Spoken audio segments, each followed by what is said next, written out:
Welcome back. We will continue working through the Introduction to Excel or Sheets practice. So we ended part one with just the first half of our vocabulary and just becoming accustomed to the mechanics and the way that this software moves. Moving back to our definitions, the next term is our horizontal and vertical lines are our grid lines. Displays the cell entry is your formula bar. Addition is auto sum. We'll look at that in a few minutes when we do another, or in a different lesson when we do some more calculating or formulas inside of sheets. A group or block of cells is your range. So grid lines, formula bar, sum, and range. Flipping back over to your practice, the little lines that you have that sort of define the outer edges of your cell are called grid lines. And really the only time that you're going to do anything different with them is in printing.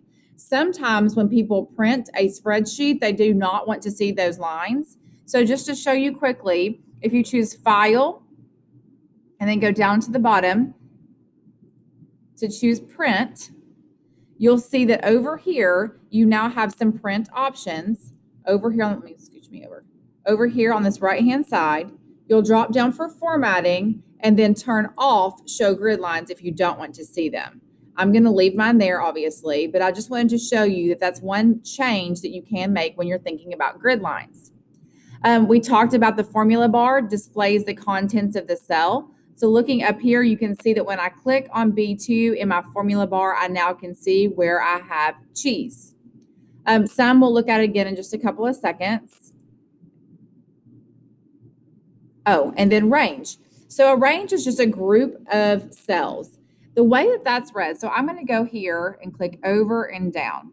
So what I have just selected was the range of C7, which is the very first cell that's inside of this block, down to F15, which is the last one.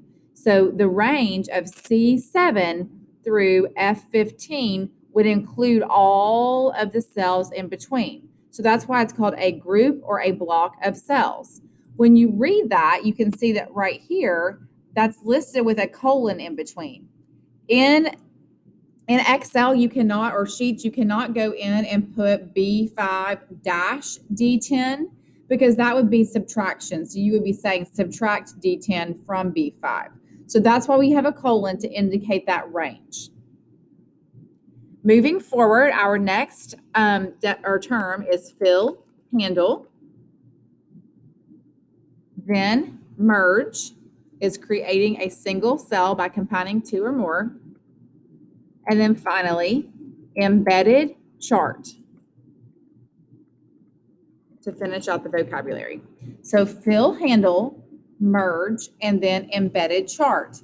Now, I'm going to show you what those look like in one moment, but for this particular vocabulary sheet, now up here, mine's different from a teacher view, but you should have a button that says submit, where you'll then turn this in so you can get your grade for doing this activity. So go ahead and submit the Excel vocabulary assignment on Canvas, and then you can come back to me for the next section of our videos.